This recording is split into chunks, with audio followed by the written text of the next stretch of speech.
Live streaming is on. Hello, Global Theater. My name is Jerry Fielka. It's September 12th, 2021. We want to thank Clinton Ignatoff, Concerned Medicine. Thank you for helping us, Clinton. It's an honor and a pleasure to be here with AJ. Thank you so much for your time, AJ. You're welcome. The first question is, what's the best thing for a human being? Best thing for a human being. Love. Oh, that is a great answer. I love when I get that answer. Is What's your favorite? Say it again. Is there another answer? Well, I've gotten in asking it for 20 years, I've gotten lots of answers. Yeah. I tell you, one of my favorites is pizza, but that's just sort of a funny answer. It's up there. It's good. What's your favorite form of information, how it comes into you? Directly from another person. Yeah, we call that direct experience. That's go ahead. To me, working side by side. Side by side. That's interesting. Yeah. And why do you think humans collect or gather information? I think we're just programmed to. Yeah. I think that's how our brains work. I think if we weren't programmed to do that, we wouldn't have gotten very far. Well, that's very interesting because you must have ESP, because that was the next question is this need or want to collect information innate or invented? Is it more innate or more invented? Innate. I think it's what makes us us. Yeah. And it's not just the search for information, it's the search for novelty. Because you can have all the information. Animals have lots of information, but they don't really move forward with it. They don't change things around them. I think it's the search for novelty. Well, suss that word out for me. What do you mean by novelty? Something new. I think we get bored very easily. We get information and we got the information, and then we want more information. And we just keep driving for more and more and more, or more complete information. And novelty is new information.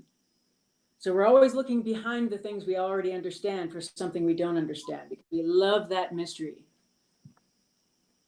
Well, you're bringing up a lot of my favorite words, but I'm going to jump ahead because you brought up new. Are you more afraid of old ideas or more afraid of new ideas? Old. They hold us back. Yeah. Do thoughts create emotions? Yeah, I think it goes both ways. I think any two things that are connected obviously go in either direction in a way, depending on your perspective. That's right. That's that conundrum of duality. Yeah. Yin yang, all that. Yin yang. Well, we're getting into this a lot. And a couple of these questions at the beginning are sort of this either or. It doesn't mean the two choices I give are necessarily it. And it's more like your hunch, your intuition, and your impulse. Yeah. Is thinking more innate or more invented? That would have to be innate, I think. Yeah. I don't think you can invent thinking. I don't think you can stop thinking. If I could stop thinking, I'd probably be happier. Oh, I love to bring this one up. Bridget Bardot says, when I make love, I don't think. And it's like, good luck. Like how, you want to surrender yourself to this sensual experience, but can you literally shut your brain off? Or like meditating, they say, don't think. So then people sit there. I think you can stop thinking if your senses are occupied. If all of your senses are occupied, then you're not computing, you're just experiencing. But I think we do so little experiencing that we're busy just spinning around in our heads. Yeah. Well, that's really good. So fill in the blank. I don't know what I think until I think about something else. That is great. Can humans think without language? No, no, that's not thought then. That's just sensory perception. You're Wow. taking in, but you're not skewing it, I think. Yeah. I love that word skewing. So Chomsky says that language is not just words, it's culture, tradition, a unification of communication, or a unification of community, a whole history that creates what community is. Yeah. When language does not work, when language breaks down, how do you cope? For me, language has always broken down because the way I think the way modern people use language is really just piecemeal. So they might hear the words, or they might see your face, or they might be already thinking something and waiting to be cued to see if you think the same thing. So they're kind of wiggling down their own rabbit hole. But I don't think people are really paying attention and really communicating these days. I think there's a lot more communicating that we do that's nonverbal and kind of in our cultural past than what we do with our mouths. And I think people ignore that too much. That was brilliant. But if that breaks down, if language breaks down and doesn't work, how do you cope? I try to use touch. Otherwise, if I can't touch a person when language is broken down, I just hole up and stop trying. I have an identical twin who lives overseas and has for a long time. So yeah, when language breaks down, it never breaks down between the two of us. But when language breaks down between me and anyone else, I just kind of fake it. Right. Really well. You're really well spoken. I appreciate how articulate you are. And so, could you talk about, well, let's stay on thinking for a second. In your observations of humans in general, you sort of already answered this, but are humans more thinking beings or more feeling beings? Oh, absolutely more feeling beings. Feeling Yeah. is, I think thinking is just how we deal with all those feelings. I Yeah. think thinking is actually a step behind everything that we do naturally. It's secondary. Yeah. So Alan Turing asked these two questions in the 50s. Is thinking a function of the soul? No, no, thinking is extra. The soul is too pure for thinking. His second question is, can machines think? Oh, sure. They can compute, they can think, but they can't feel. That's the problem. So if human thinking is a step behind, then computer thinking is like 10 steps behind because it's all in the past. The only thing that computers know is what we teach them, and what we can teach a computer already happened a long time ago. We already know that. So there's no mystery. Having computers and machines think for us keeps us stuck without being able to move forward. Wow. What's more fundamental, music or language? Music. I think music is an original language. I also, since I'm a twin, I'm sure you've heard this. Twins tend to have like their own little language, and I've found that not only with my twin, but with anyone whose mind opens a little bit and they loosen up and get a little silly, you can communicate with almost any sounds. In a lot of restaurants, there's a whole part of the restaurant that speaks Spanish, and even though I'm Chicano and I'm from East LA, I don't speak Spanish. We didn't speak Spanish, and but I found that you can use any noise because everybody's saying the same things all the time, and especially in a work setting, you use maybe 100 words a day, if even that. So I found animal noises work just as well. So I tend to bark and meow and grunt, and people understand. That is that would be called nonverbal language? I guess, yeah, yeah. But people talk to their pets, and their pets get them because you say, oh,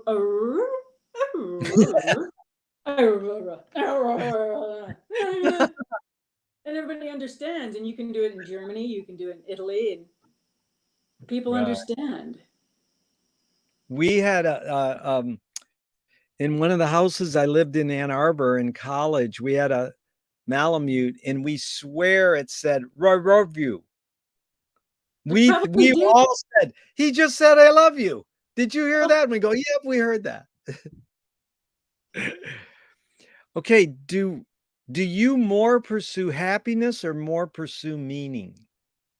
Meaning, I think. I don't know. I'm not sure.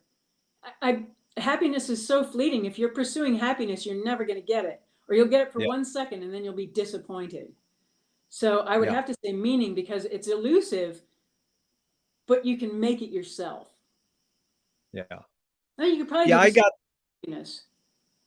I got the question from Viktor Frankl in Man's Search for Meaning. It's basically happiness is fleeting and meaning lasts.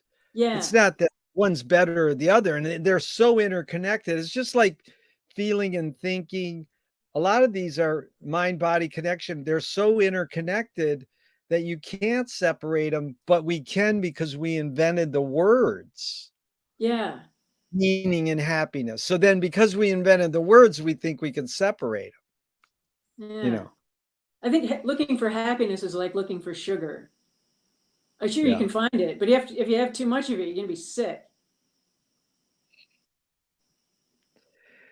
Does the brain more detect consciousness or create it? Like, is consciousness there bubbling away and we're detecting it, or are we creating it? I think it reflects it. I don't think it detects it, because I don't think it needs to be detected. And in a way, you could say we're creating it, but that gives us a little bit too much credit. I think we're perceiving things, and we give those things we perceive meaning, but I think we're a reflection of what's happening rather than a starting point for it. Beautiful. What's faster, speed of light or speed of thought?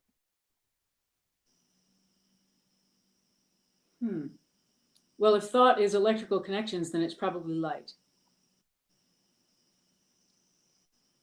Audre Lorde, the poet, said you can't dismantle the master's house using the master's tools.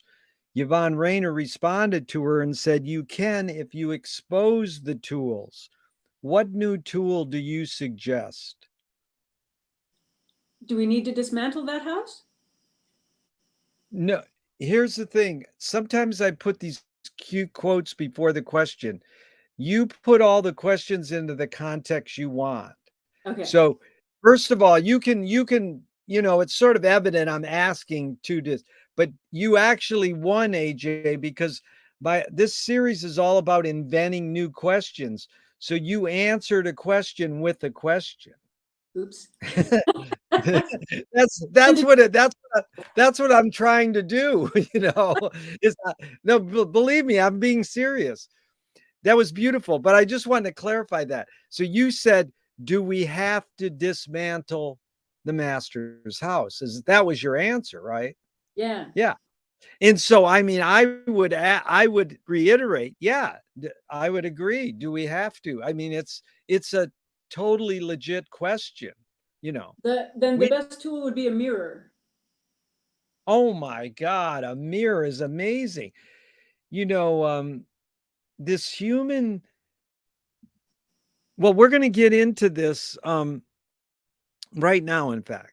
So McLuhan learned from Ezra Pound, the poet, that artists are the antenna of the race.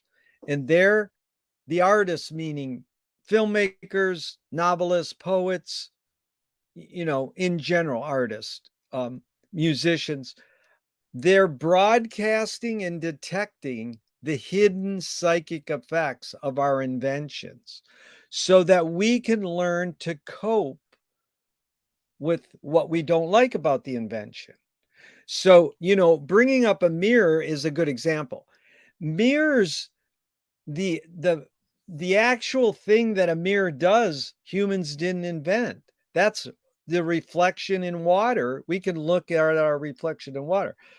But we invented this thing called a mirror, and it's called biomimicry. We mimicked something that happens in nature and synthesized it or made it, different than the water. We don't look at water in our bathroom mirror. It's a mirror. So we made it. So we don't know the hidden psychic effects of mirrors. We invented them, but we want to think we do, and some people do, and we look to artists to reveal this. So McLuhan's main question was, why do we ignore the hidden psychic effects of our inventions, even though we can turn to our artists to reveal them? So how? Because it's terrifying. Terrifying. Who we really are, what we really are, is terrifying. It's pure darkness. It's the mystery. You can't really see yourself. A mirror is a static reflection. It's not alive.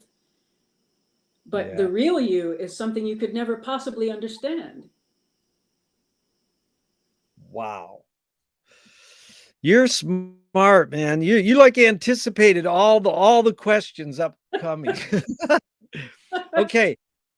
I appreciate it. Thank you. What do you worry about when you go to bed at night? My children, my family. Yeah. And let's talk about worry for a second, because my mom was a big worrier too. And at her wake service, I said, there's a lot of people in this room worrying that Dolores worried too much. So I think there's a fine line between worry and concern, because people go, oh, worrying's not good. Well, concern is good. Well, then how do you differentiate between worry and concern? Worry is concern that has gone on far too long. Oh, and I think I'd like to clarify my own kind of worry, because in the first part of my life, I wasn't a worrier at all. In fact, I had very little self-awareness. But I have PTSD now, and it goes a little bit farther beyond worry, because worry is something, it's a machination of your head. But this other kind of thing that I do, that's my amygdala. And I have no control over that. Wow, it's a physical thing. It's physical. I can watch it happen and do nothing about it. Wow, that's a question I hardly ever ask, but I love. I'll ask it. Are we watching it happen, or are we making it happen? A little bit of both. A little bit of both, like a yin yang. We watch and we make, and we watch and we make. Sometimes we get ahead of ourselves and we make something, and then we have to watch what we did. Yeah. I don't think we're as smart as we think we are. I think that we interfere too much. Wow. Can you conjure up your earliest memory or one of them? Yeah, actually, one of my earliest memories is I think we were around 3 years old, my twin sister and I helped her move a rocking chair into my parents' bedroom while they were asleep, and climb up to the top drawer and take out the container of St. Joseph's baby aspirin, because my sister liked them. She thought they were candy, and she ate the entire container. And that was bad. But I do have a very clear memory of feeling successful when I got them out, but I have no memory of the aftermath. Wow. Did you know what happened? No, I was told many times when I was young that later on that afternoon, my sister was convulsing, and they kept asking me as a 3-year-old what happened, and I'm like, I don't know. We just ate some candy. I think why they put those special tops on. I think my sister and I are a reason for seat belts and child safety caps and everything. A couple of risk takers. But I'm just curious, was there long-term effects, or it just went away? It's hard to say. We're quite different. We're mirror twins, and we're clone twins, so we're extremely identical. We had synchronous heartbeats. So my mother didn't even know she had twins till about a week before we were born. But there are differences, and I would be curious to know if that's one. I'm Wow. sure there was brain damage, but I also think she's smarter than me. Wow. What age about did you guys separate, like, from living together? Is there an Uh, age? right, right after high school, we both went to different colleges, and maybe 5 years later, she was in another country. So yeah, right around 17. Wow. So from 0 to 17, you're, like, almost always next to each other. Always, always running, Wow.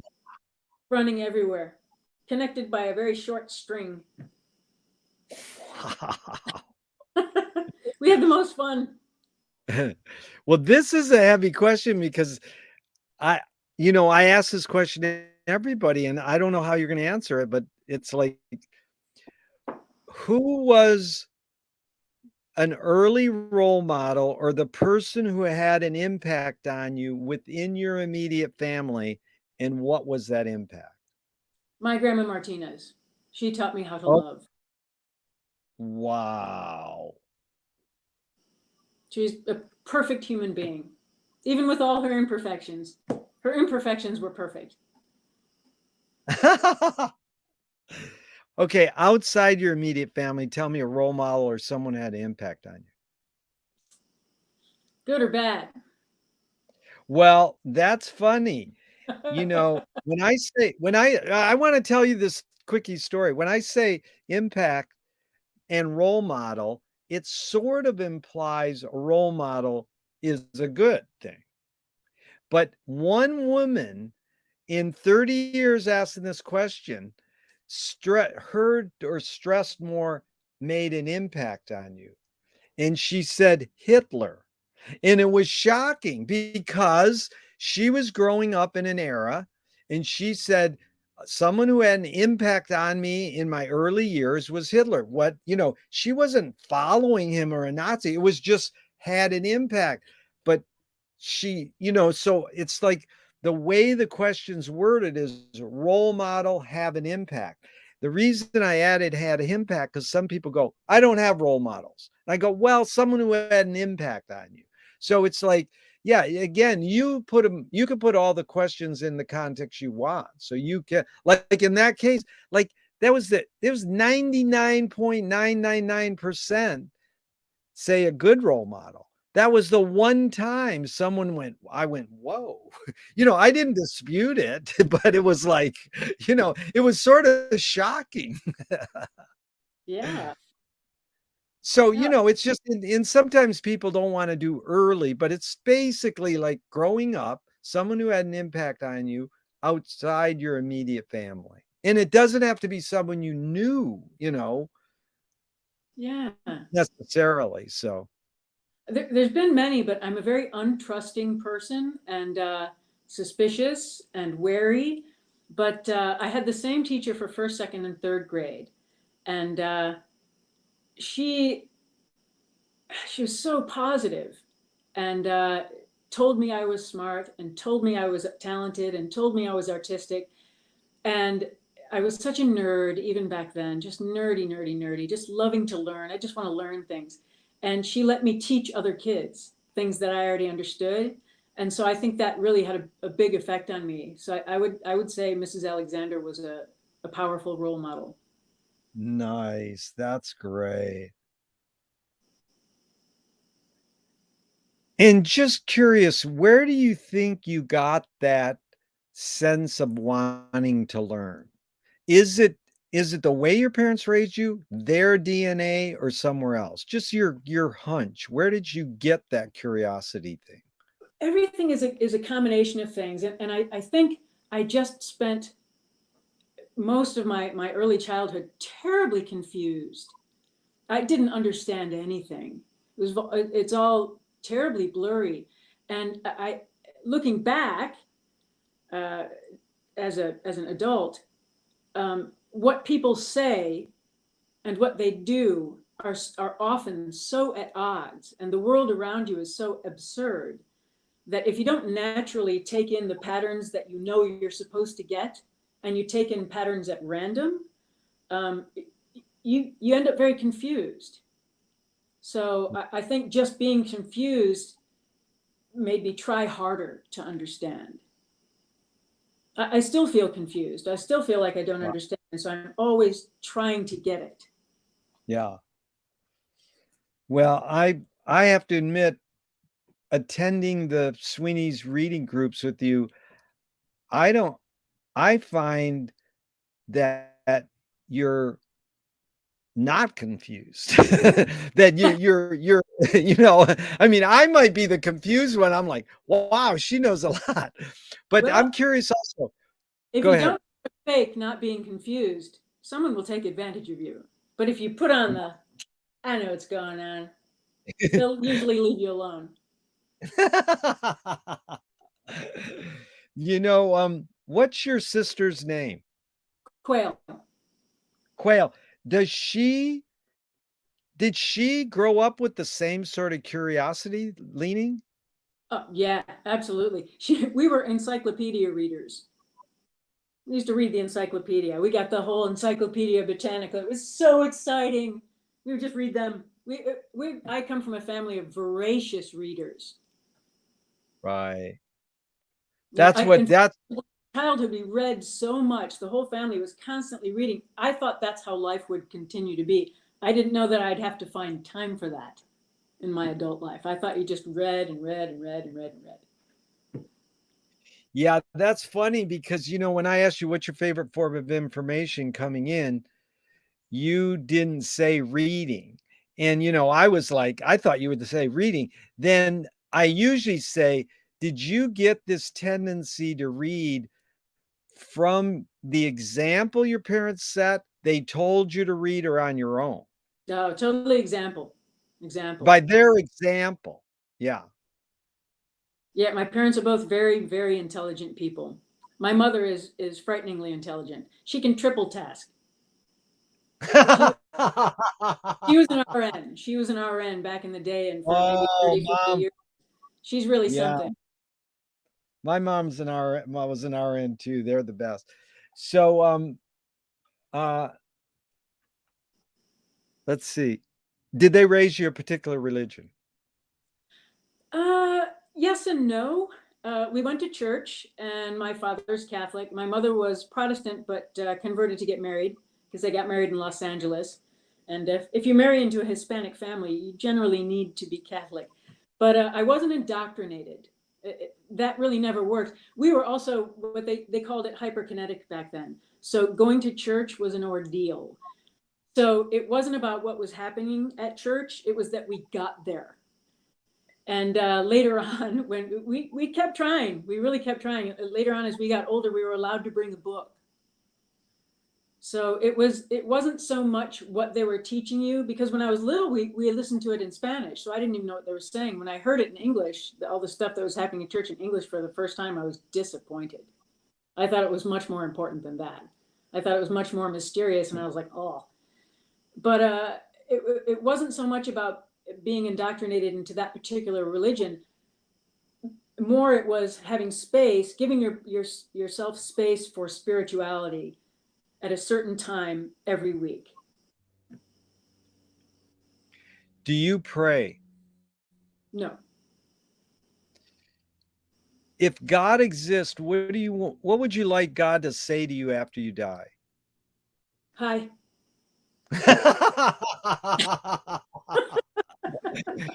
I'm laughing in joy. Don't get me wrong with my laugh. That was great. Do evil people exist, or does evil use people as a vehicle? I wouldn't personify evil. I think it's just a bad habit. I think people do evil things. I think evil is a powerful concept that we could get rid of. Yeah. Wow. So this question is, how do you advise someone to deal with an enemy? But I'm going to set it up with a few modern thinkers' thoughts. Alan Watts says, if you acknowledge your enemy, you empower them. Coppola stole from the mob and the samurais. Keep your friends close and your enemies closer. JFK said, forgive your enemy, but don't forget their name. And Fellini says, I need an enemy. So it's a lot of thoughts. The basic question is, how do you advise someone to deal with an enemy? But first, AJ, how would you respond to Alan Watts? If you acknowledge your enemy, you empower them.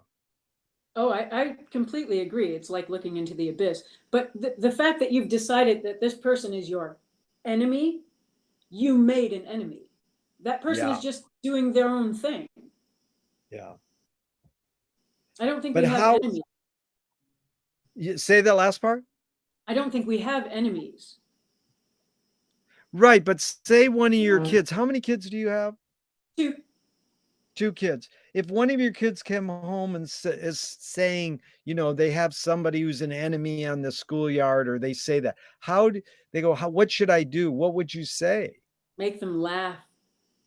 Oh my God. That's pretty smart. It works. Yeah. So we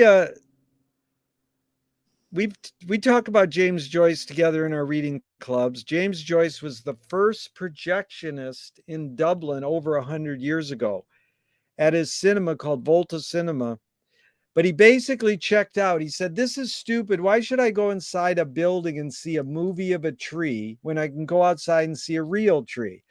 Years later, Faulkner said, sometimes the best fiction is more true than journalism. Why did we have to recreate things in order to get them? Why do we have to go to a theatrical play of people acting out life? Why don't we just live life? Because we're in love with ourselves. We can't be happy with what's there. We have to make 5 more of them that aren't quite right. I don't understand it. I'm sorry. I'm getting all these epiphanies by laughing. Your answers are so good. So, what first attracted you? Just walk us through sort of your the sort of 3 things we're going to talk about a little, like cook, food prep, cook, restaurant, poetry writing, and assistant teaching. Walk us through in your career, like, where did you go? You're growing up fixing food and go, oh, I want to do that. Like walk us through the path on how you got to those 3 things.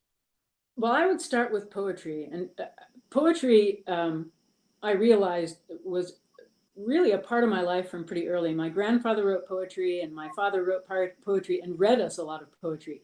And I always thought that poetry was a very sneaky way of telling the truth without telling the truth. It's like making a joke without making somebody laugh. And there's a great quote from a book by David Zindel. Poetry is the dreams of the universe crystallized into words. And so I always wanted to be a poet, but I didn't want to mix poetry and that beautiful kind of inspiration and dreamlike quality that poetry has with transactions and money, because I thought that would sully it. So I've, as an artist, I've never sold art. I've kept it separate. So I realized if I was going to be that kind of an artist, I would have to have some job. And I really love tedious physical labor. There are a lot of Zen moments to be found in it. And I really love to travel and meet new people. I really like uncomfortable situations and new places. And so the best way to do that is to be a cook. You can have a job in 10 seconds. Wow. So did you go to college? I went to 2 years at Eastern Michigan and a year and a half at Cleveland State, but I really didn't like college. And I probably could have gone further at Cleveland State, but by then I was getting into debt and I didn't like debt. I found college right after high school was just a really good way to get raped. And it was very not a good place to learn, at least if you were a woman. Wow. So Eastern Michigan is Ypsilanti, Yeah, right? yeah. Wow. Yeah, I We had used a to call full it we used to call it Ypsitucky. Did you ever hear that? Yeah, I lived on Normal Street. Ypsitucky. I ran cross-country, indoor and outdoor track for them. Wow. So let's stay on poetry for a second. What were you reading early, besides your dad's poet? Were there any poets that were standing out to you and then you went, "Oh, I can do this." Like that. Brodigan.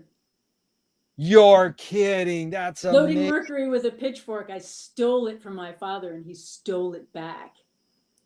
Oh And my, I also really love E.E. Cummings. oh my God. Those are two of my favorites.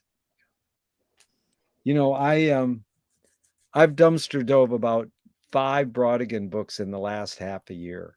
Oh, they're beautiful. They're beautiful. They are amazing. They're really, his there's a book I think his daughter wrote about him, and it starts off with this quote. It goes, "Everybody this is Richard Brodigan says, everybody has their roles in life. Mine is clouds." Nice. I love What? him. So then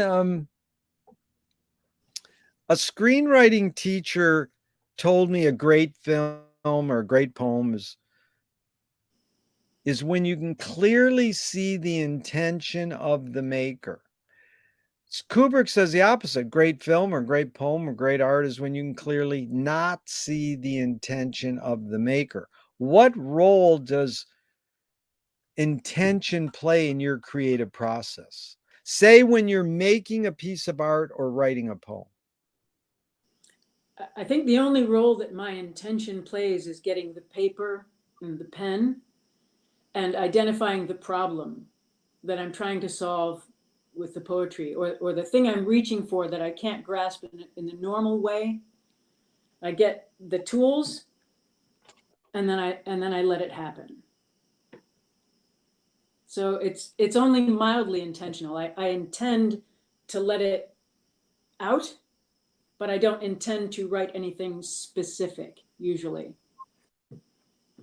I find Wow. that in writing poetry or creating any kind of art, the first thing you need to do is set yourself a limit. This is what you can't do. This is the box you have. It's going to be in here. And if you don't do that and you think, I want to write about this, you can't. Just intending to write a poem, or even intending to write a poem about a butterfly, I could easily write a poem about a butterfly for a child. But for myself, for a poem that I'm writing for myself, I don't intend it. I just get ready. Does that make sense? Oh, yeah, that was good. In fact, it spurred a lot of upcoming questions, but let's follow up first with Marcel Duchamp said there's no art without an audience. When you're writing your poem or making your piece of art, how much are you thinking of your audience? Really, the only time I think of my audience is somebody going to get really mad and try and hurt me if they see this. So it's practical. And those ones I just hide. I don't not make them. I just hide them till after I'm dead. But I Okay, don't let's think about my audience that much. yeah. Well, let's jump on that for a second. Can you forget to die? I don't know. I think you can. Yeah. Let's go back to the limit question, or the word limit was, and how you defined that was really important for me. Duchamp also said there's no solution because there's no problem. Any comment? Um, no solution because there's no problem. Well, doesn't that kind of eat itself? It's kind of say. It's sort of like the snake eating its tail. Yeah, yeah. I don't think I agree with that. Well, it's also Pollyannic because people, it's back to that enemy quote by Alan Watts. I'll say, if you acknowledge your enemy, you empower them. Now, some people go, well, that's true, but if you don't acknowledge them, you empower them. So, I mean, I agreed with you. Once you name them your enemy, but it is an interesting thing on this. It's a word thing. It's Yeah, always a word. The problem is words. If I've decided that this thing is a problem, then it's a problem. Otherwise, it's just a piece of wood. yeah, There's a yeah, lot of we reject because we think we have a choice, and we feel empowered by our rejection or acceptance of things that are happening. But that's neither here nor there. They're just things happening. yeah. So, AJ, when you said that word limits, like set limits, I think that was important. I think people do that. And my friend plays music, says there's 3 T's: technique, theory, and taste. So you can learn the technique, how to play. You can have the theory, this is, chords or whatever. But how does one acquire taste? Like in its regards to that thing called limits. So how do you establish limits when you're creating a piece of art? Is that aesthetics and taste or something else? For me, the limit is the moment that you're in. So once you've decided you're going to make a work of art, you've limited yourself to doing that. And then you decide which type of work of art you're going to do, sculpture or writing or whatever. That's the second limit. And then you decide what genre or what color pen you're going to use, or if you're going to use rhyme or not rhyme. And those are all limits. I have a funny way of looking at aesthetics myself, because I believe in every moment there's the right aesthetic moment, the right aesthetic point, or the right aesthetic way of being. And it's why I like awkward moments, because they inspire the aesthetic moments. Right. Amazing. You sort of like be here now, like live in the present. I try, but as soon as you try, you're not doing it. The hidden ground to McLuhan and James Joyce was Wyndham Lewis. He said, artists, and I don't think he's being elitist, or I don't use the quote to be elitist, but artists live in the present and write a detailed history of the future. I agree with that. Absolutely. It's an amazing thought, When you are in the moment, it's not transferable to somebody. The only way you can capture a beautiful moment is by scribbling over it. So you can't capture that moment. You have to be in it. Yeah. I think. Yeah. The cliche is the journey is more important than the destination. Why do we have to name a destination if the journey's more important? Because we're lazy.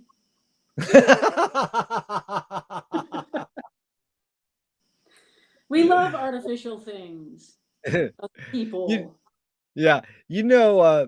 Psychogeography or flaneurs, they were the people in the 20s in Paris who just wandered around and changed the world eventually, but they could just sit at a coffee house and drink coffee. They weren't like, I'm going to change the world with my opera, or they just did it. Do artists have a moral obligation? No. Wow. And at the same time, I saw a movie a week or two ago that was beautiful, but the ending was so ugly. I was really angry, but I can't fault the movie. Right. Just because you didn't enjoy something doesn't mean it was bad. Yeah, my definition is I want feel-good art. I grew up with movies, we call them feel-good movies. We want to feel good at the end. Having studied the surrealist and the Dadaist in James Joyce, and that it's like great art should fuck your shit up and make you go, I could do that. great art is more human than human. I'm a big fan of John Cassavetes, and I think he was really brilliant at capturing those really human moments that are too awkward to make artful. And that's his art. Totally. No, he's huge in my life too. My friend was in 2 of his movies. Timothy Carey. He's in Minnie and Moskowitz when Seymour Castle goes into that restaurant and the crazy guy's sitting there and he just talks for like 8 minutes. That's Tim Carey. Oh And my then God. he was in Killing of a Chinese Bookie. And then he's also in 2 Kubrick films. And yeah, he was a real maverick. Lucky man. As a outsider who kind of snuck his way into Hollywood, you know. But yeah, Cassavetes loved him, and Cassavetes knew, like, that's the type of person Cassavetes was. You know, Cassavetes sort of invented Kickstarter too. Really? Yeah, his first movie, he was on a radio show in New York, and he goes, "Hey, I'm making a movie. If anybody wants to send me $5, it'll help." You know, I mean, That's they true. were, He didn't want to have to be beholden to any studios. yeah, yeah. And then, you know, you get to marrying Jenna Rollins and starring her in Women Under the Influence. It's like, uh-oh. Jenna Rollins. Jenna Rollins can break you in half. Yeah. Her in Opening Night. Ugh. Oh my God. Ugh. So let's go with poetry again for a couple seconds here. McLuhan says everything we invent extends some humanness. So knife and fork extends our teeth. You know, clothing extends our skin, you know, and it's non-tangible too, you know, like philosophy extends our soul or something, you know. So the formula is, what does the pen or pencil or keyboard, the writing utensil, extend for you? What humanness?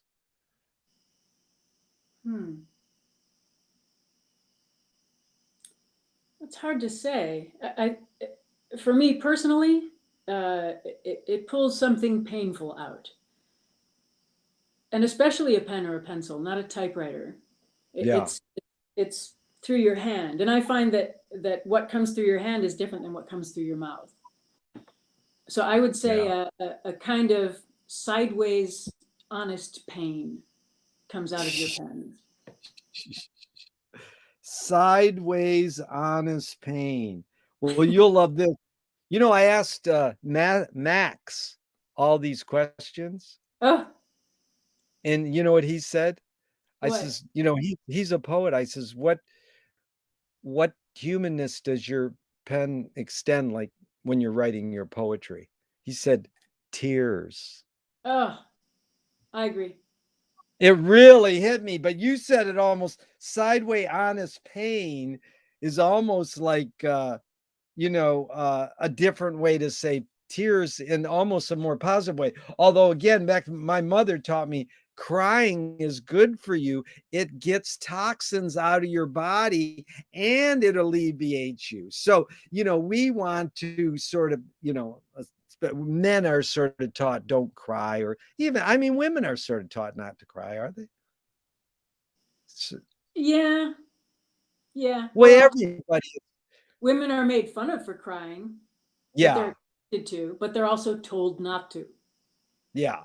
Very But confusing. I mean, in general, yeah, with humans are not encouraged to cry, you know. They feel embarrassed when they cry, you know. Children are told that they shouldn't cry when really there's nothing wrong with it Right. at all. The first, I think the first 2, and then one other time that I did acid, it was beautiful, and I didn't hate it, and they weren't bad trips, but everything around me was crying. Everything was screaming out in a kind of pure pain of being alive. It's painful to be alive. And it takes everything you have to do it. We just pretend that that's not happening, but it's happening all the time. Right. Wow. Well, it is funny because you said, get your enemy to laugh was your advice. And Joyce in Finnegan's Wake took the word laughter and he added an A and an S and turned it to laugh tears. I love that. So, yeah. And if you take the word A and S, that's as, which is a metaphor, which all language is metaphorical. So he basically said redemption is like you laugh and you cry. That's the human condition. You fall and you get back up, Yeah, you have to do both. They go together. Yeah. So that's the yin yang. That's the yin yang again. Yeah. So what do you think was the motive of the cave artist? I don't think he could help himself. I think I think beauty is so captivating that you can't help but want to hold it. And that's how you hold something you find beautiful, is replicate it as closely as possible so you can see it again. Wow, that's back to like why do humans make art? That's amazing, because it is the same question I asked earlier in a way. Why do we have to recreate things? Trying to catch a moment that's too fleeting to capture. Yeah. We want to hold on to it. Yeah. AJ, what's more important, conviction or compromise? More important? In the modern world, compromise. Yeah. Well, there's no right or wrong answers to any of these questions, but that one you got right. or in actuality, I sort of fish for a certain answer. It's true. There's no right or wrong answer. And it's funny you brought up the word important, because for 25 years, that was the first question I started asking people. I got it from this writer in Los Angeles, Christine McKenna, and I just love the question. So I'd ask people it all the time. 25 years of asking that question. Finally, one person went, depends on what you mean by important. It totally shifting the emphasis. It's evident it's compromise or conviction. And 80 to 90% say conviction. Can't really blame him. But I think conviction is a dead end. If you've got conviction, you've stopped. Yeah. No, it's interesting because I think people want to feel they got conviction, and that they're they want to have purpose. A lot of people say, what's the best thing for a human being? They go, purpose. That's like conviction. And it's like, we're probably hardwired to have conviction. It's called survival of the fittest. So can you act? It's more comfortable, because compromise is like, what? You're still changing if you're compromising. You're taking in information and you're using it. But if you've got conviction and you know what's happening, you're dead. Yeah. It's sort of like this other word I like, unconditional love. It's like, when does that happen? Like when your baby comes out of your womb, it's unconditional love between you and the baby. Then when does it change? Like, hopefully not. It's embarrassing. As a mother, I have to say it's kind of humiliating. They could do almost anything to me and I would relentlessly love them. Right. Yeah. Okay, so back to poetry. T.S. Eliot said poetry is outing your inner dialogue. What language is your inner dialogue in? Proper English. It sounds different than how I talk. I just recently found out that not everybody has an inner dialogue. And the other thing, because I've been thinking over the last couple of years, I also realized that when I'm with my sister physically, I don't have inner dialogue. Wow. Yeah, that was a strange thing to realize, because I thought, wow, I've stopped thinking or doing anything with my brain at all. I must be happy. Wow. What form is your inner consciousness in? Probably my 3 or 4-year-old self. What's happening? Wow. That's good. So a couple experimental filmmaker heroes of mine, one in Ann Arbor, George Manupelli, his mantra is ignore yourself. Jonas Mekas says there's no self-expression. Cecil Taylor, great jazz pianist, says I'm just a vehicle and this stuff just comes through me. Is art making, I know it's both and it depends, but is art making, music making, poetry, more self-expression or more you're a vehicle for whatever culture or technology is dominant?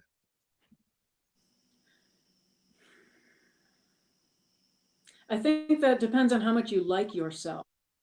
If you don't like yourself, you're going to try and express your feelings about the world around you. And if you really like yourself, you're going to try and express how you feel about the things around you. What a differentiation. I've never had that. Can art making be egoless? I wish anything could be egoless. That is But here I am. again, 80% say no, and then one person finally said, great art is egoless.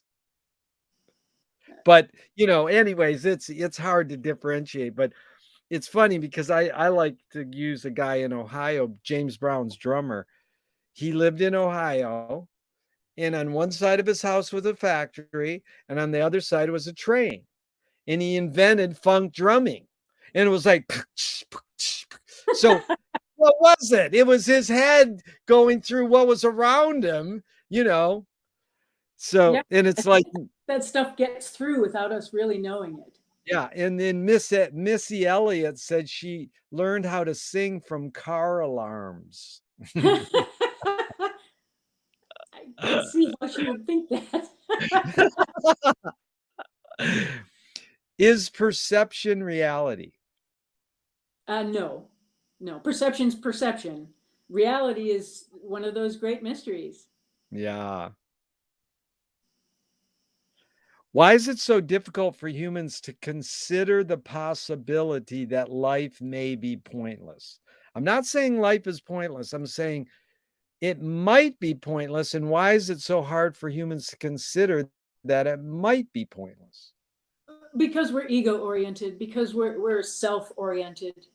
If Yeah. you're other oriented, it doesn't matter what your purpose is or what's happening. If you're other oriented, you're on a mission. If you're self oriented, you're stuck. Yeah. Lewis Carroll says, I believe as many as 6 impossible things before breakfast. Have you believed in any impossible things lately? I do try. Yeah, I think I have. Can you name one? I like to think of the morphic field rather than my geographic location. And it makes me feel less alone. So I feel like I'm present in the entire morphic field as opposed to just here in my dining room in Cleveland. Yeah. What's another word for morphic? Or suss that word out a little. Life. Everything that is alive that's all alive at the same time is all together. Yeah. And I feel like I'm a part of that, as opposed to just sitting here in the skin. Yeah. It makes worrying about your soul less worrisome. It's in there. It's all in there. Yeah. You don't have to worry about it. Beautiful. Yeah, because Sun Ra, the great jazz man, said, the impossible attracts me because everything possible has been done and the world did not change. Love that. I might steal that.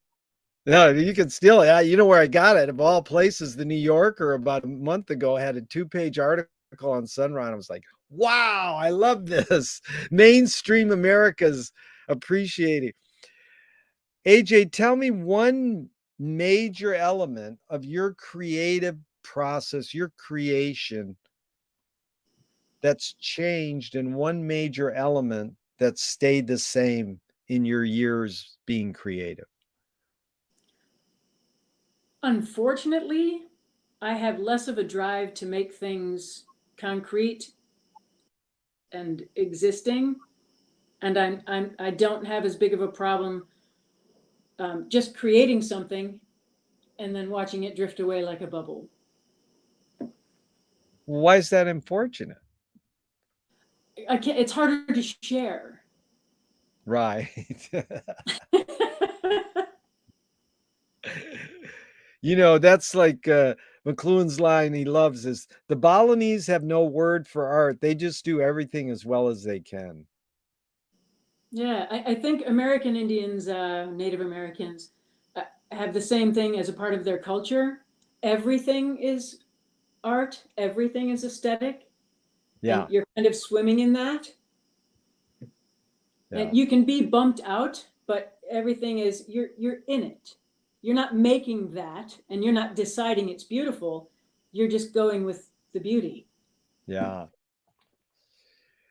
Moshe Feldenkrais works with healing and movement. He says it's literally possible to identify a weakness and incorporate it to become a strength rather than we're normally taught to overcome a weakness. Can you tell me a weakness that you've incorporated to become a strength? Vulnerability. And how has it become a strength for you? It's hard for people to love you or want to help you or want to be with you if you don't need them. And if you already have everything and you're self-contained, then what do you need them for? And why should they even be there? They'll move on to somebody who needs them. If you're vulnerable, you're open. So it's scarier and it's more painful, but people are social creatures. They need to be connected. And if you're not vulnerable, you'll never attain any kind of real intimacy. Wow. So you use the word scary. What does courage mean to you now? Courage is knowing that you're afraid and moving forward anyway. Yeah. So American Indians, indigenous people, Eastern culture respect their elders. Can you explain Western culture's disdain for old age? It's learned. It's learned. We've in America, the most important thing was getting stuff, getting more, having and taking, and that doesn't include other people. So it kind of goes along with the whole vulnerability thing. As soon as somebody isn't getting you stuff, they're useless to you. So I think our focus is too much on material things and status and not enough on the smaller, less important things like love. Yeah. Well, you know, our commonality, we met through Sweeney's Pharmacy Reading Clubs, you know, Finnegan's Wake, and more so Dante. And it's really a joyous thing every week to attend these. It's a silver lining of COVID. It's really an amazing thing. And so maybe you can talk about, because I'm always trying to understand this thing called vulnerability. I think it's like this that and empathy are two major things in the human condition. And I was wondering if you would just talk a little about what attracted you to reading books in a group setting, maybe the history, because I think you got into reading books out loud through Bill Kennedy's Finnegan's Wake group. Is that right? Recently, yeah, I've been reading out loud for a really long time. not like on a regular basis and not in a fixed way or a special way. But my sister and I often read things out loud to each other. And a boyfriend I had for 7 years, we read out loud to each other every night, just because then one of us didn't have to read. One of us was just listening. Wow. So you really experienced the reading aloud thing with other people, because the cliche is people read Ulysses, but they read Finnegan's Wake out loud. Well, with a group of people or not. And I think Joyce really sort of said, no, you have to read Finnegan's Wake out loud with a group of people. And now studying Dante, like, I think that was an era where people read poetry out loud. It was an oral tradition. It's an oral tradition. It's meant to be shared. It's such a human thing. Reading is just a way that we can remember what we were supposed to say. Reading out loud is so basic. And I think it's really important too, because when you're only reading in your head, if you're really practiced at it, you can read really fast. And you can miss a lot of things that way. And so sometimes I have to slow myself down. If I'm alone and I'm reading a book, I have to slow myself down so that I'm reading at a pace that you would tell a story. Or I just start spinning. You miss the point. Writing is a human act. It's not a computer act, and it's not a godly act. It's something we do in our time. Right.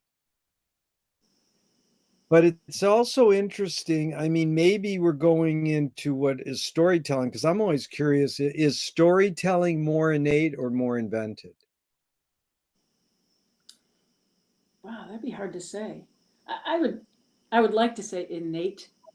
I think we have to tell each other things. And I think putting information in a story is just easier to remember. Yeah.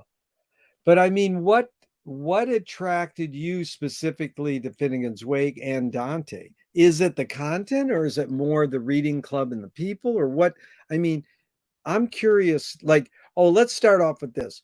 How much of Finnegan's Wake do you get? Just a percentage, just a guess.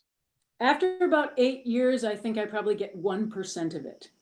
One, wow. How much percent do you think Joyce got of Finnegan's Wake? Well, it was his baby, so I think he probably got 80%. 80, that's a good answer. Now, how much do you get of Dante? That's hard to say. And in both cases, I think I've already said I really like the mystery. I like as much not getting it as I like getting it. I think that's why I like reading it in Italian also. Growing up, having people in your house speak another language. When I was in California, when I was young, a lot of times I didn't understand what anybody was saying, and it didn't bother me. And I'm very comfortable with that. And I really like traveling in countries where I don't speak the language, because then people aren't so boring. If you understand everything really well, why even bother? Yeah. Boring. That's amazing. So it really is resonating with Auden, the poet, said the mystery of art is we don't know if it activates or pacifies us. Don't we want art to activate us? Don't we romanticize it that it activates us? I think that's what we mostly do, but I think there's times when you want art to calm you down and take you away. Yeah. Like escapism. Yeah, or just like having a rest. Yeah. There's certain paintings that I've seen where the colors, they slow your heart rate, and they make you stand still and stare. And I don't think that's activation. I think it's the opposite of activation. I think we're too busy, and I think art can take that busyness away. Yeah. Not so much pacify, maybe the word calming. You mean it Yeah. calm? Yeah. Yeah. AJ, if you could have any artist do your portrait, who would it be? Living or dead? One of my kids.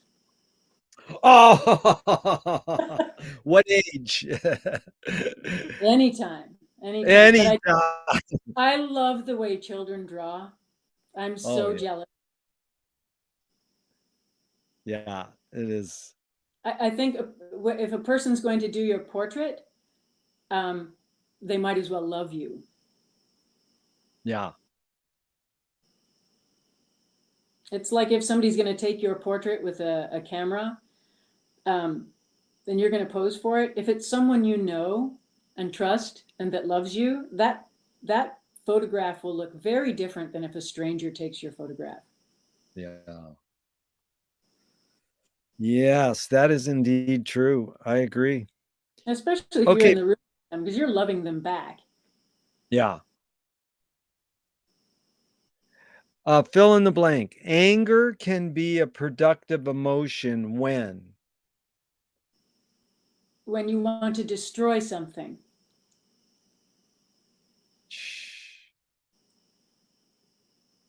What's the most significant difference between women and men, physical aside? I don't think there is one. Why do women live longer than men? We have to. That is great. We're taking care of things.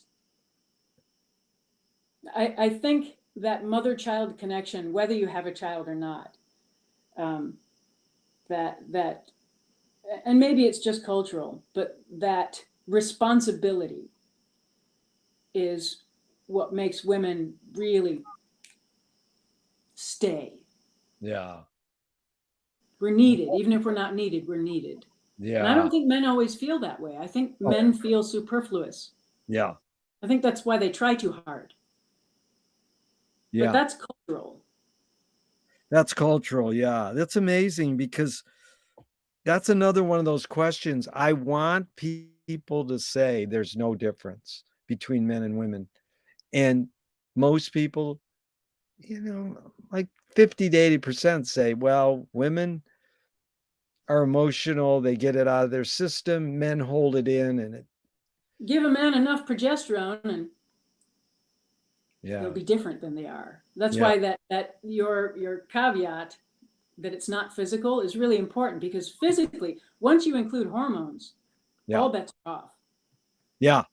Yeah. I don't know where I got that, but physical aside is a really important part of that. Yeah, the whole muscle mass thing. And I found out through some transgender people, transgender men, that when they started taking testosterone, once they really got it, a good level of it, and it was even, they had fewer problems because they didn't care as much.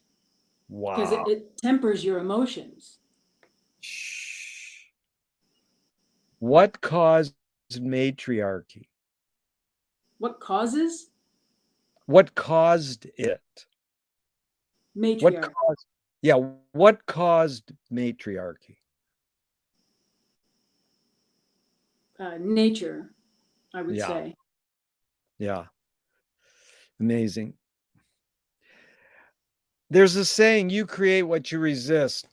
Bob Goldthwait, the comedian, says, you are what you hate. Yeah. James Joyce said, it's a curious thing how your mind is super saturated with the religion in which you say you disbelieve. And Louis Buñuel nailed it. Thank God I'm an atheist. So I'm not trying to convince you this is true or right, but I'm just curious your thoughts on this. You create what you resist. One creates what one resists.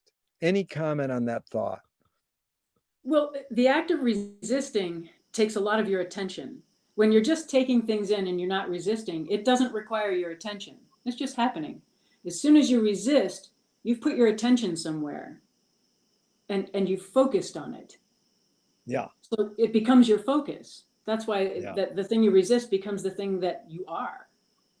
Yeah. I don't think that's a bad thing. I think it's Yeah. just a way to change something.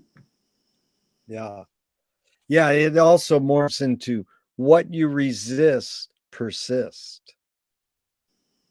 Yeah. Yeah, it's like identifying a problem. As soon as you go, oh, there's the problem. Well, there's the problem. Yeah. Where there wasn't one before you said that. Yeah. That's back to when Duchamp said, there's no solution because there's no problem. One of my kids' friends used to say, well, alcohol is actually literally a solution. So it's not a problem. Oh, that reminds me of Frank Zappa's The Ocean is the Ultimate Solution. Yeah.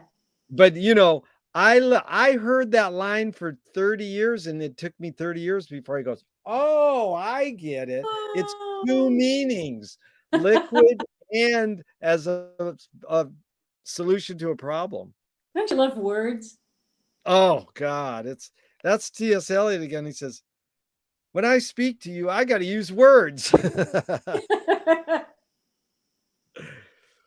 How do you find peace of mind? I haven't yet. If you were walking down the street today and you met yourself as a 12-year-old, what would you say to your 12-year-old self? I love you. Oh.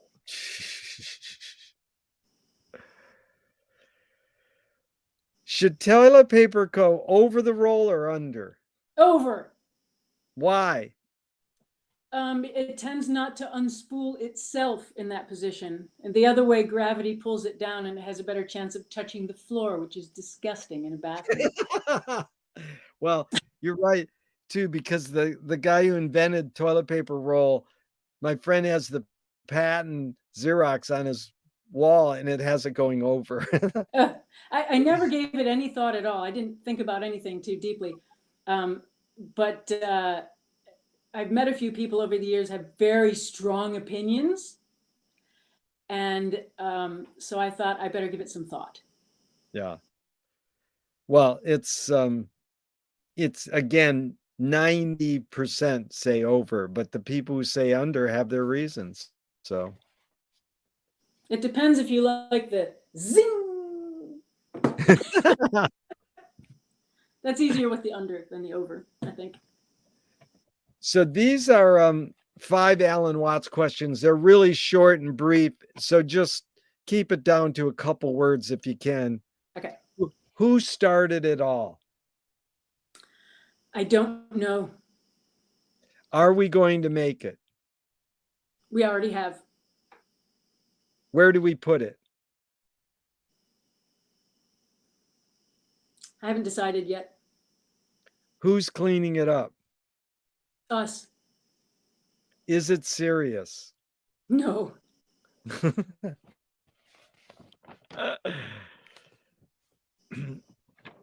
Will there ever be silence? That kind of assumes that there isn't silence now. Yeah. So Are yes. the laws? Yes. Yeah. Will there be silence? Yes. Are the laws of nature cruel? No. If you were ruler of the world, what would you do on your first day? Stop being ruler of the world. I like that. On what occasion do you lie? When necessary. Yeah. AJ, what's the difference between rights and responsibilities? Well, they're very different, aren't they? Well, let's see. Rights? I think rights come after responsibilities. So you have your responsibilities, and if you are responsible, then you have rights. Nice. What's the difference between rebellion and revolution? Nothing. Utah Phillips says anarchy is making rules for yourself, not others. Who's entitled to make the rules, or who should make the rules? No one. That's good. But then we might have tyranny, or well, who knows if say it again? We already do. We already do. Yeah, what would happen? But here it sort of leads into that. No, John Basil Barnhill was a socialist. He said, where the people fear the government, you have tyranny. Where the government fears the people, you have liberty. And then V for Vendetta, the 2005 film, paraphrased it. They said, people should not be afraid of their governments. The government should be afraid of their people. How do you personally handle false fears, like the war on drugs, or the war on terrorism, or the war on poverty? Yeah, I basically just smolder in resentment. Smolder. That is so good. Smolder in resentment. That is good.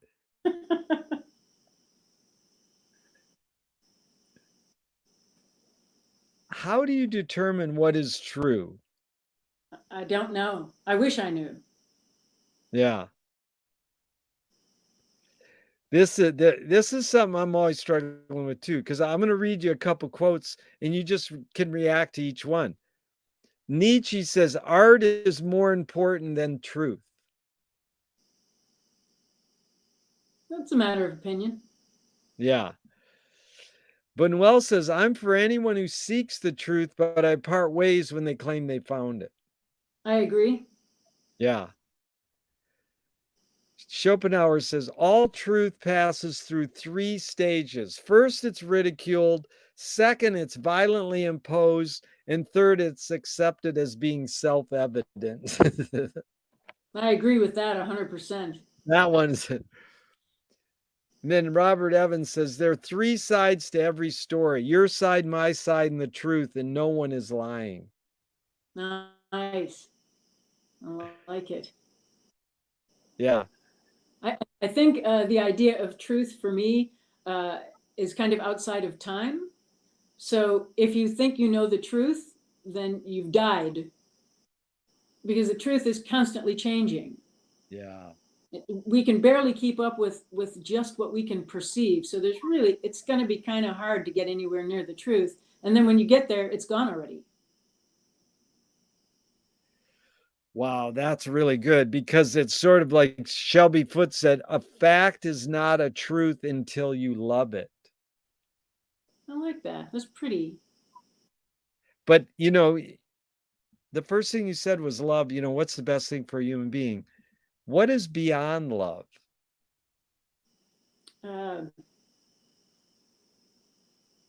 Empty space. How do you deal with failure? I cry.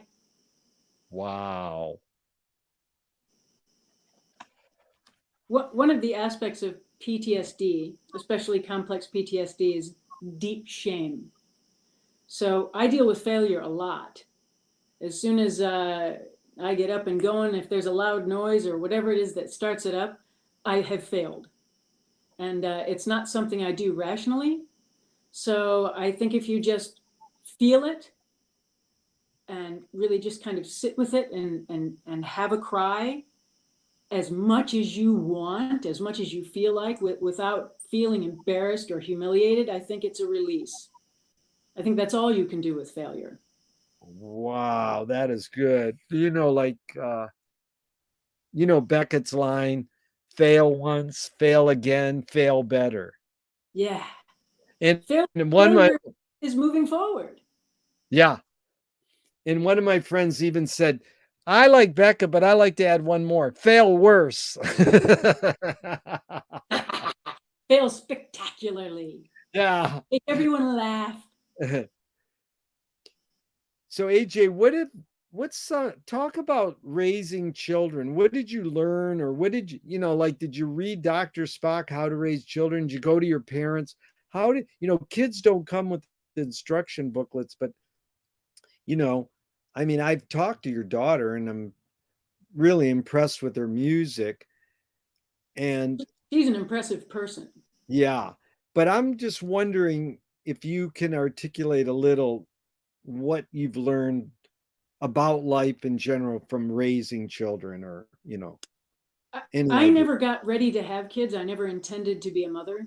I never wanted that. It wasn't a part of my plan or anything I was raised to do or be. I always had stuffed animals and dolls, but it was always just games of pretend. So when I did actually have children, it was so hard and it was so painful. And not because of the work that had to be done, but the fact that here was something that I loved with my whole being that's outside of me and constantly in peril.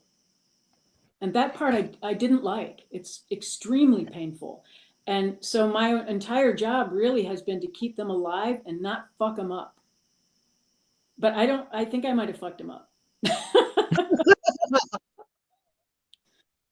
You find all your limitations and imperfections as a parent because you have to have answers and you don't have them. And you have to keep them safe and you can't. And you have to be all knowing and all powerful and really smart and you're not. And eventually they figure that out. One of the things I say to my children constantly, and since they were little, is remember, I'm just a person. That's all I am. Yeah. I'm just older than you. Right. Now, did your sister, and tell us more, or if you don't mind, what you've learned about life being an identical twin. If you could start off as, did your sister have children? No, she had an ectopic pregnancy. So had he been born, Noah would have been 26 or 27, I think. No, he might have even be older than that. Might have been in his 30s. So yeah, and that made it impossible for her. But I think she's really happy about that, actually. I don't think she's ever been in a situation that she thought would have been great for a child. Right. I think she considers herself lucky. Yeah. And it's interesting because this whole thing of having an identical twin, and when you first brought up like your secret language, someone came to our Finnegan's Wake reading club like 20 years ago and says, "Oh, I get what this is. This is like the secret language you have with your brother or sister or your best friend, so you can like talk and your parents don't get. It's like talking in code." People But say it's a secret language. It's not a secret language. It's just yeah, not your language. yeah, Anyone can speak whatever language you're speaking. They just have yeah, to want to. yeah, I think really it's not a secret language that we have. It's we skip over things. So in normal conversation, you start here and then you go there and then you go there and then you go there and then you go there. When we go from here over to there, and it's much faster and it skips over a lot because we already know what we're thinking, so we don't have to waste time. I feel like a lot of times like that creature in the movie Over the Hedge, and he's really excited. He's doing all the things he's doing. He's having a great time. And anytime somebody tries to talk to him, they're going, and you're like, but people really like those milestones and those markers and those landmarks of conversation so that you know where you are. And I get really frustrated with them because I might have that kind of a conversation where I hit all the landmarks and still in the end, there's no communication has happened. I've just hit the landmarks and they're satisfied with that. So one of the things about our way of talking is we don't stop talking until we've understood. And we use whatever means we need to make that understanding happen, even if it's just like right.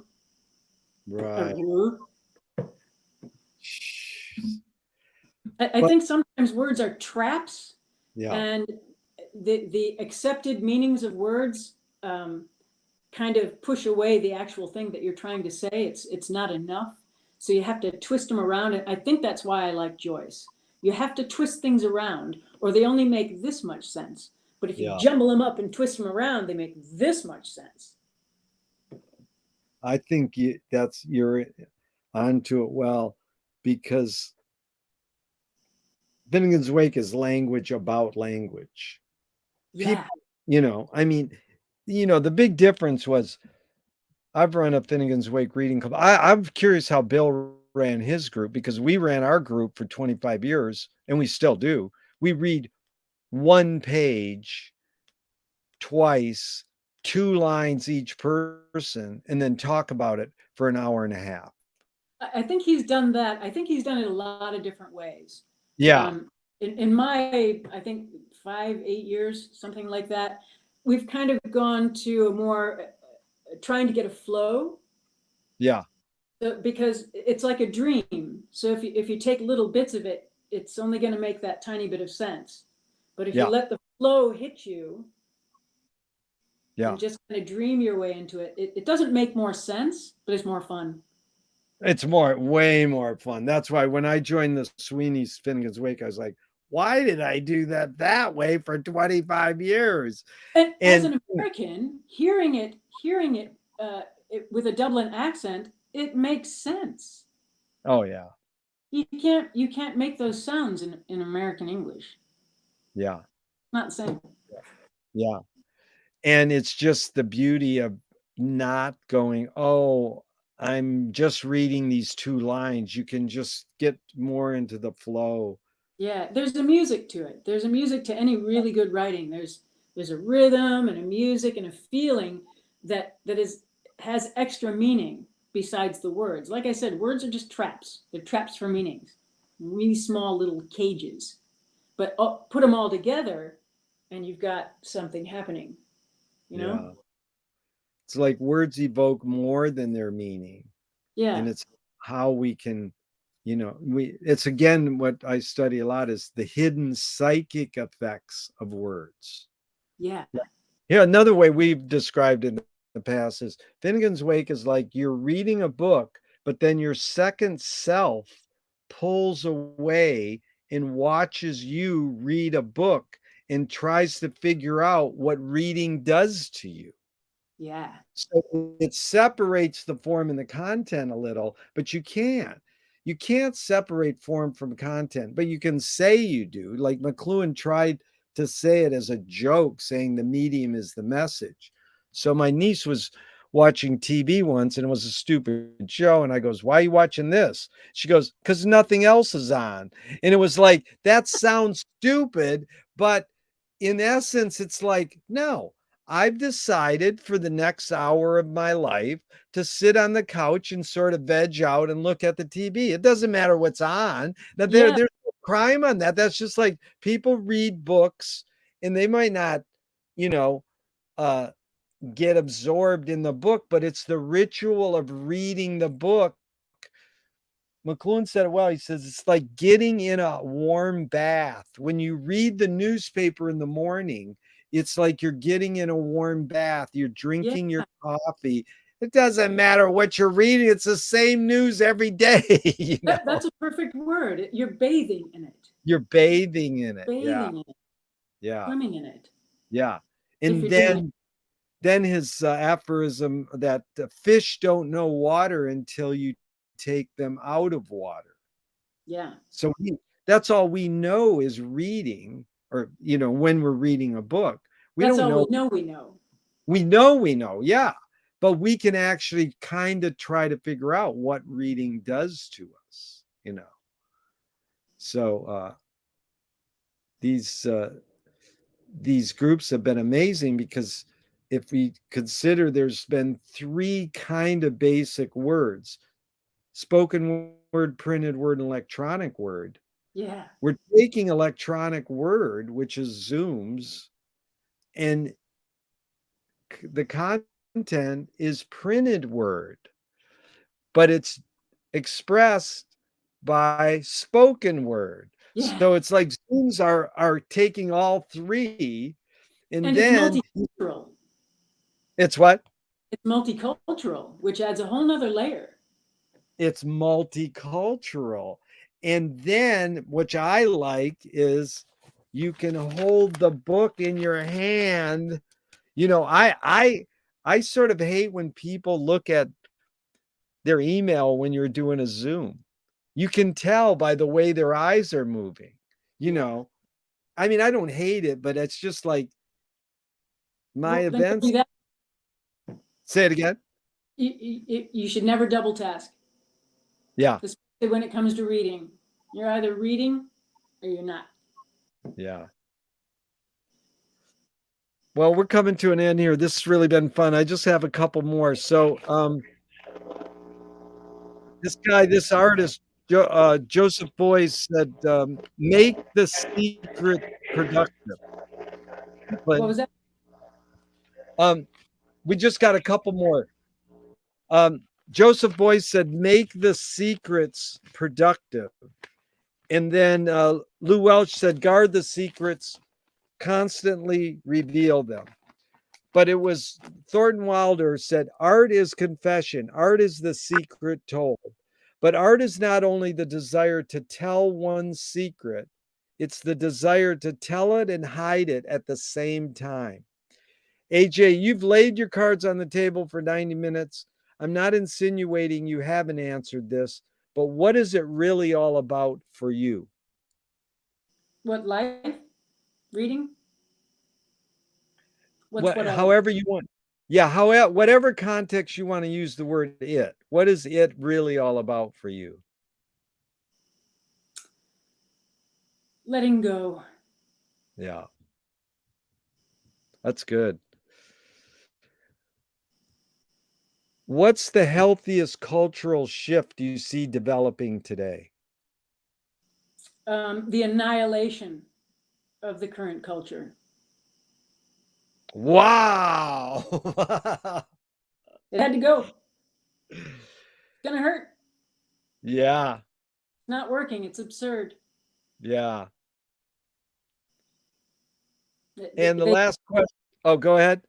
No, it was too long of a tangent. Yeah. We like tangents. Okay. In closing, thank you so much, AJ. The last question is, what gives you the most optimism? Smiling faces. Ah, I like that. Look at Clinton smiling. Clinton, thank you so much. We love you. AJ, this has been really wonderful. Thank you so much. That was fun. Thank you. I'll see you soon. Bye.